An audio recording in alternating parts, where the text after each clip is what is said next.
Being an amazing product marketing leader doesn't happen by chance. It happens by habit. Product marketing certified leadership has been built on the back of decades worth of experience from some of the world's best known brands with one goal in mind: helping you be the best leader you can be.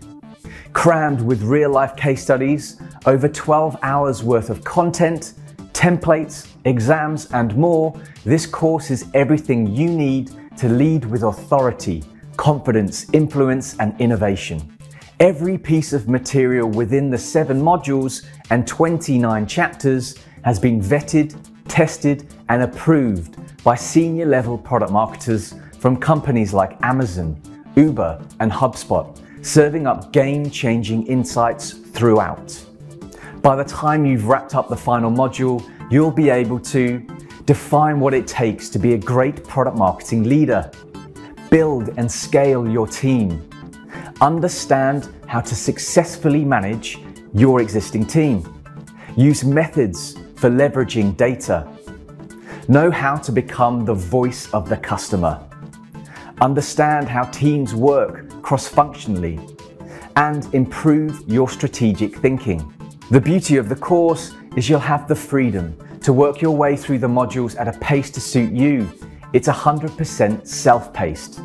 You'll even get lifetime access to the curriculum, paving the way for refresher sessions forevermore. Visit productmarketingalliance.com to get leadership certified and spearhead your journey to the top.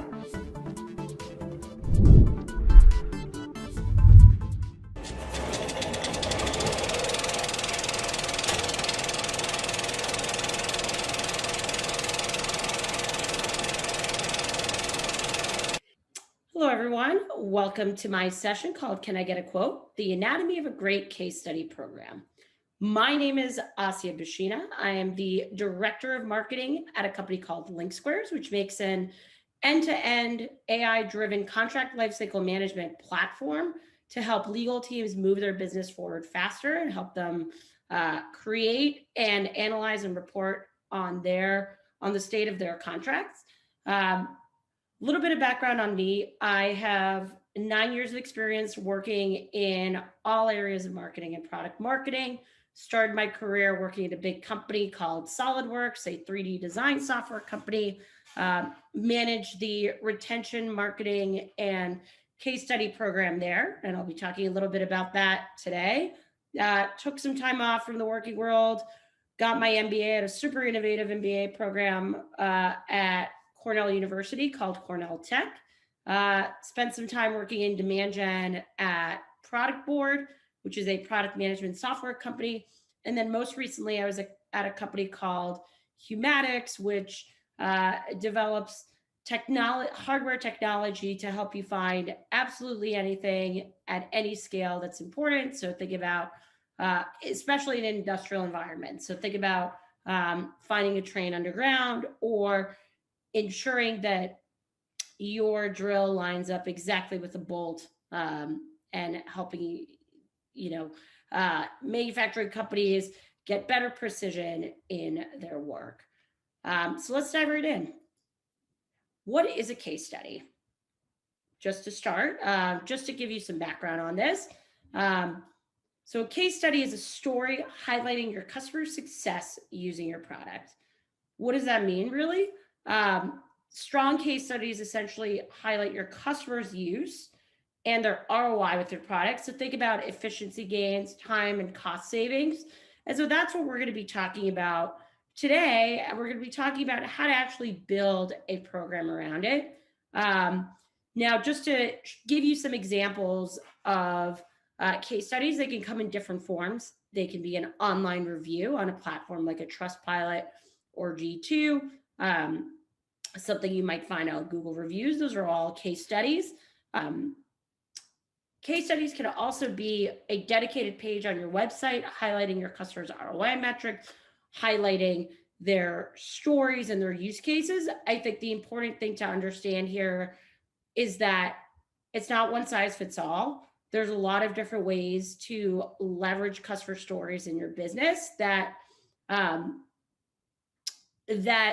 can cover different channels and can cover different tactics as well.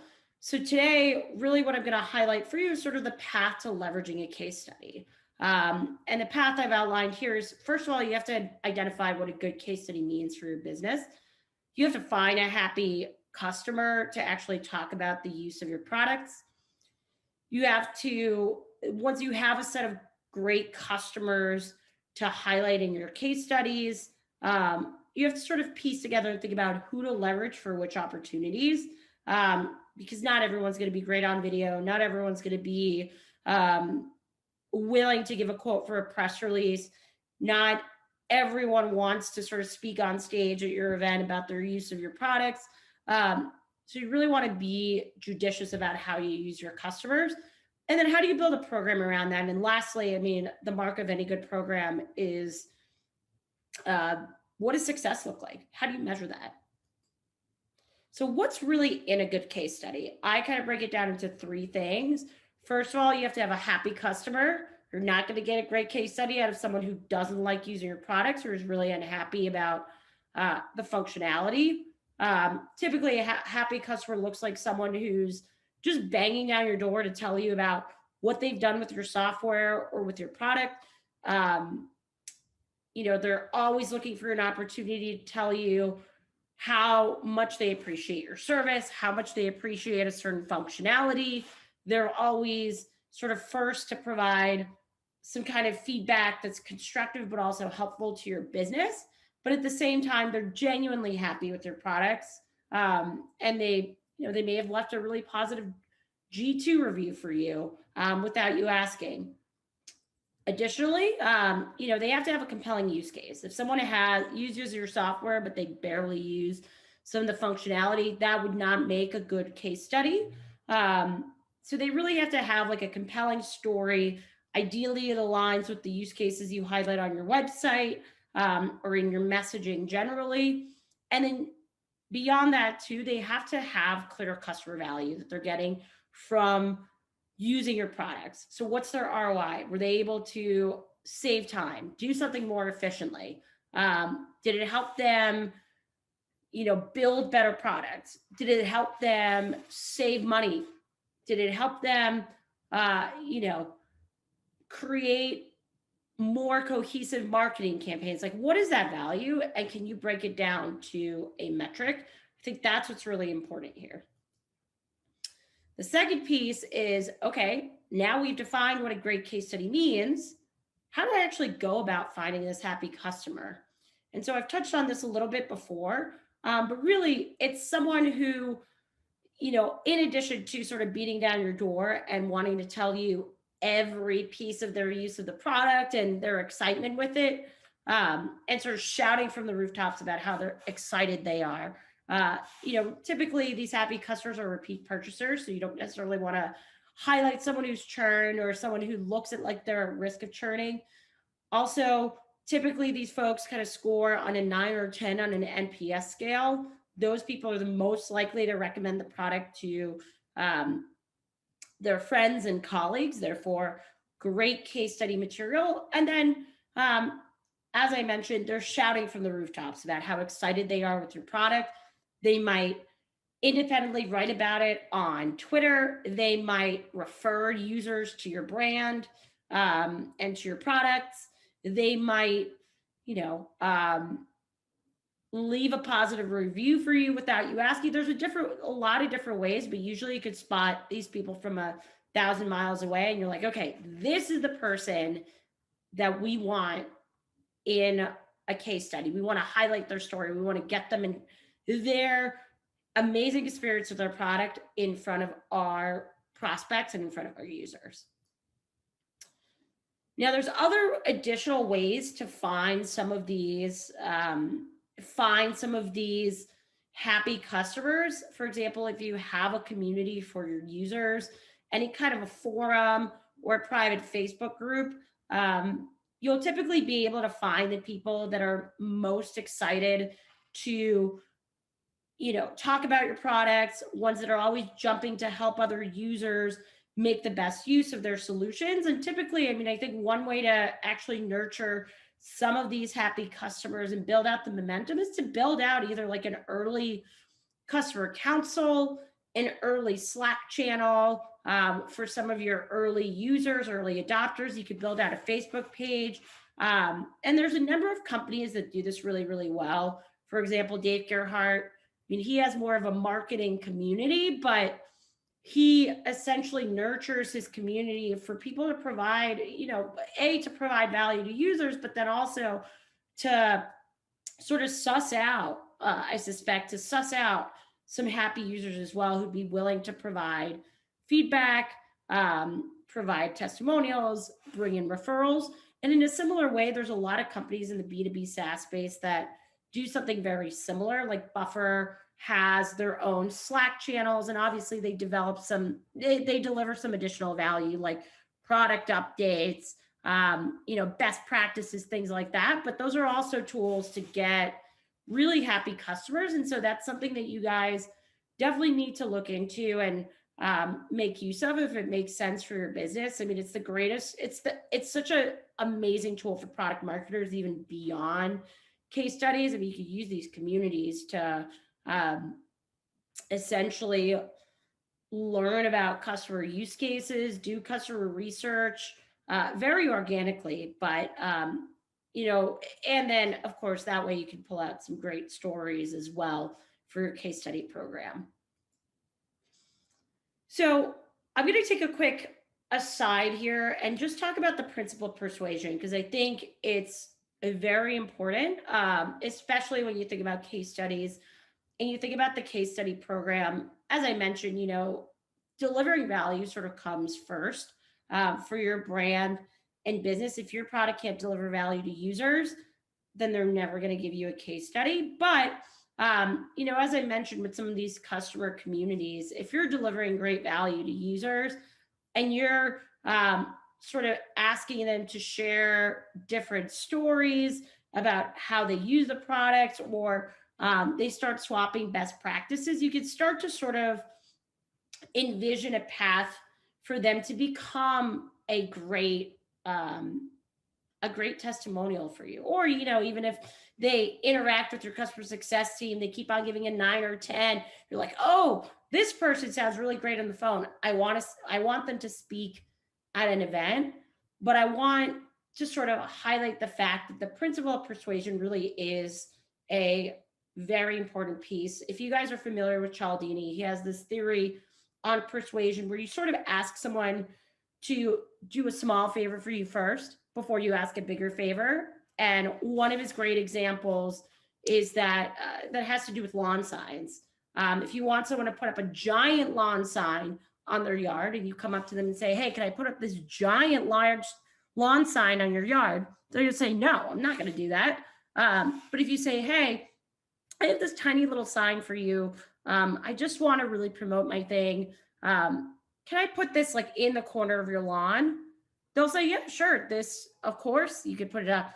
And then before you know it, once you've asked them for this little favor, then you could sort of level it up, because at this point, the person is less likely to say no because they've already done a little favor for you. So they'll be like, oh, well, what's one slightly bigger favor? What's one slightly bigger favor as well? And so within that, the principle of persuasion also applies to case studies, because in case studies, you don't want to ask for the world right away. You don't want to say, hey, I want you to go travel to California, speak at one of my events. I'm going to give you a 45-minute slot. Are you willing to do that? Some people might be, but usually you sort of have to nurture that relationship, ask things sort of over time versus just asking for the world right away.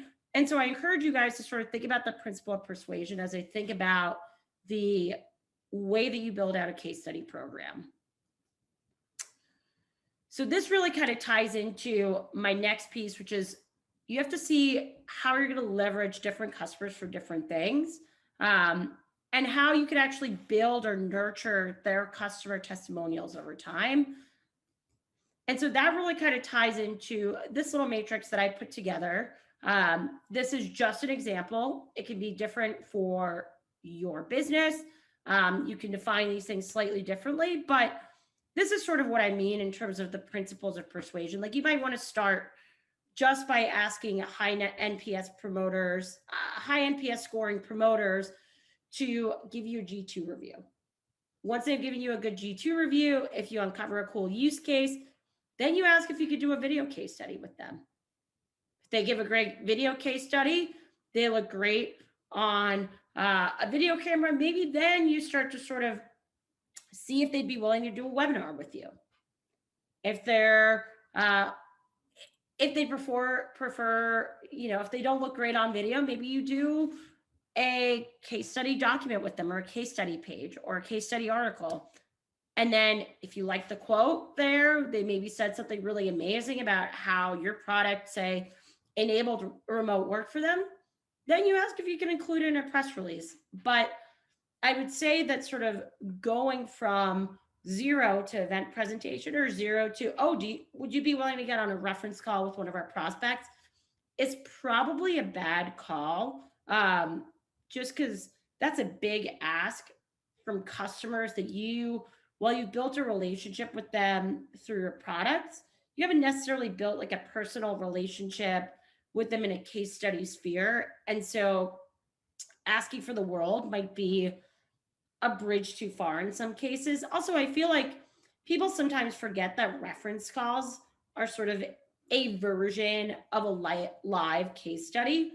And so sometimes that might be something that the marketing team owns. Sometimes that's what the customer success team owns. But there's certainly ways to sort of leverage the customers that have left a G2 review, and then kind of build them up to the reference call program. Again, that might fall more under customer success versus product marketing, but it certainly does count as a case study as well, just in a different form. And so the next piece is, once you've defined sort of what those different stages of a case study look like for your business, the next piece is really building out a program and sort of thinking strategically about how you do this, and what the different steps are within this program.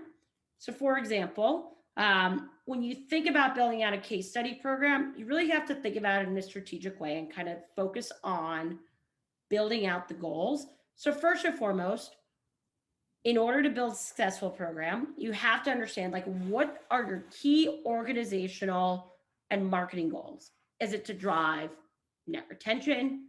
Is it to drive adoption of a specific product that users haven't started adopting that well yet? What is it? Because without that, you're not going to build a successful case study program, because it doesn't really build up to your overall organizational goals. Once you've answered that, the next question is sort of, as I said, how does this translate into your case study goals? So say you're focused on getting more customers to adopt a new product you have. Maybe in that case, you start baking in either a case study request into your beta program, so you can get some early case studies to use as juice to promote these new products. And maybe you give early access to a feature to some of your most loyal customers in return for a case study. And so how do you translate those pieces? For net retention, I mean, you may want to, in that case, highlight some stories of customers who have expanded their product suite with you guys. So for example, like, they bought one tool that you offer and had 5 people using it, but then they brought in 10 more people, and then they also bought another tool, and then they bought another tool, and then they bought another tool, and then expanded into the company. Like, that would be an interesting, compelling story about how the team essentially developed novel processes around your tooling and how your tools became embedded in their organization. That might be one way to address net retention. And so you really have to sort of think about those kind of goals. The other piece is sort of okay, do you need more industry coverage? For example, you have a ton of customers in tech, but you only have a handful in healthcare and you really want to double down in healthcare. Well, maybe you go talk to those few customers in healthcare and see if they'd be willing to provide a case study, or maybe you start sort of putting that goal down as to get those case studies from those healthcare customers. So that's really what I'm talking about when it's sort of like, okay, how do I take my organizational goals and translate them into case study goals?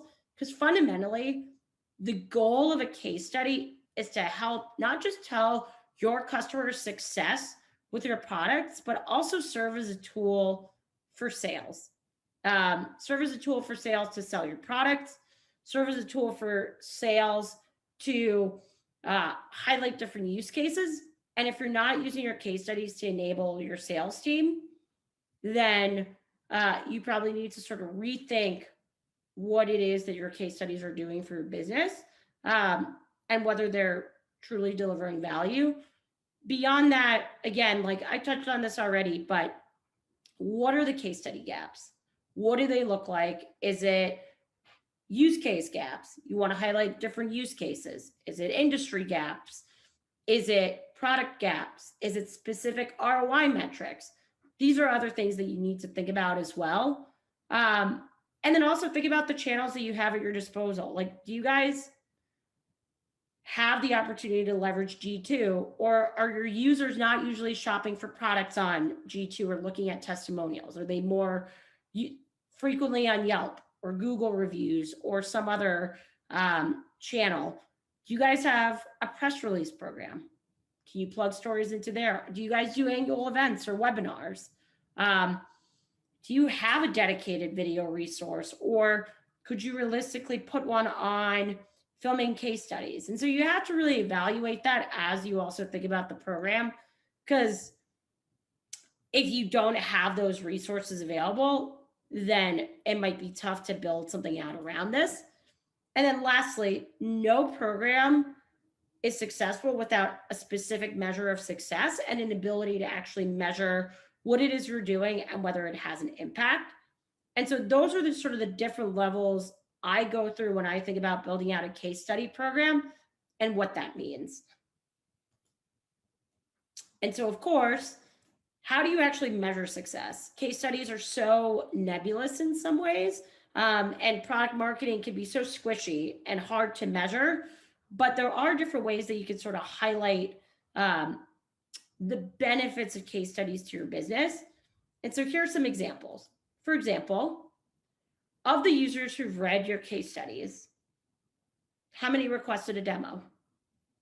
Are these case studies effective in getting your customers to click the requested demo on a customer testimonial page, for example? Also, what are the case studies, or which case study does your sales team use most frequently to reference? You might have an entire library of case studies, but your case study team always goes for that one case study with that one customer. That's an interesting piece of information, because then you can start thinking about, okay, well, how can I replicate that? How can I build out similar types of case studies? And that's something you want to measure. You want to see if your sales team is making use of all of your case studies, some of them more than others, and then kind of drill into why. Also, which of your customers advocate the most to your prospects? Which of them are the most successful and converting prospects as well? So is there one customer that your sales team always pulls in for reference calls because they're amazing? I think that's one way to highlight, okay, what is it that's so amazing about this customer? What have we done so well here? I would say, yeah, we've done a really great job with this particular user from a customer testimonial perspective, because they're always willing to get on the phone with prospects. How do we replicate that?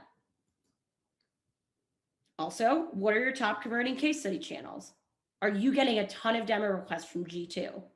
Or are you seeing that any kind of byline or press release that's written or features a customer drives inquiries from third-party sites? Or is it your case study videos versus your case study page?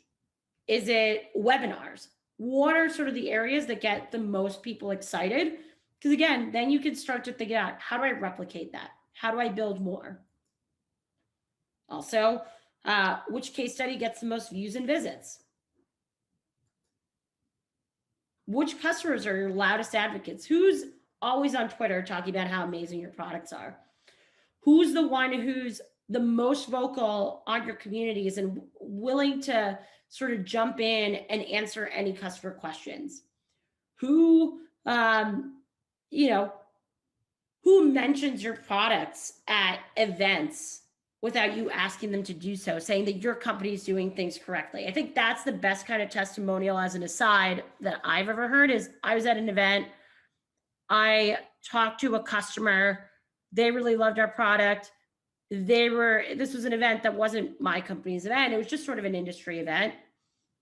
This guy then went up, and I hadn't asked him to give a customer testimonial or anything like that, but he went up on stage, he gave his presentation on his outlook of the industry, and then he said, you know what? And this company, Humatics, is doing things right.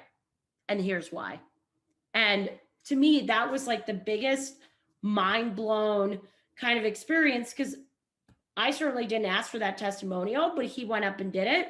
And he went up and sort of talked about how happy he was with sort of the vision of our company and our product and our products, that it really sort of solidified that he was a really great advocate. And then, I'd be remiss if I didn't highlight a case study on a successful case study program. So just to sort of circle it back and really kind of talk to you about a successful case study program. One of the things that we did at SolidWorks is really kind of build out the case study program using the levers that I described to you guys in this presentation. And so really the result there was that we developed like a full methodology for how we think about case studies. How do we ensure that the program has been successful? What goals do we set for the year? How do we take different customer stories and kind of divide them up into different channels, into different opportunities, things like that? And, it took us about, since SolidWorks is a pretty big company, it took us about a year to revamp the case study program and build out a novel methodology to sort of build out a more strategic, cohesive case study program. But the result was, our customer stories page was one of the top 5 visited pages on our website. Our sales team was constantly using case studies to close deals, to sell new products. We actually leveraged our beta customers to highlight some new products that were hitting the market as well. We also had a lot of increased repeat customer advocates who would go on Twitter and just talk about how happy they were with our product. They were super vocal. We had a major following on Twitter and other social media sites.